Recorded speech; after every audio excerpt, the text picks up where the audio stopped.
Ahojte priatelia, tak obraz s provensalskou krajinou máme vysušený, dneska idem urobiť záverečné lakovanie.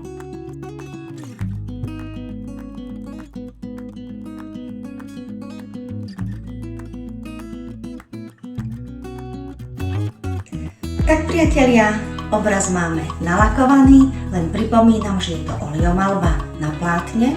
Maľovaný obraz je zo všetkých strán, čiže nepotrebujete k nemu urobiť rám a je zalakovaný damarovým lakom.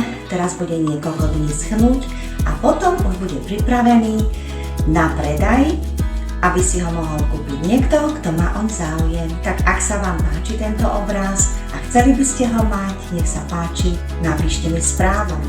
A ak sa vám moje videá s obrazmi a kresbami páčia, budem rada za každé vaše zdieľanie. Ahojte!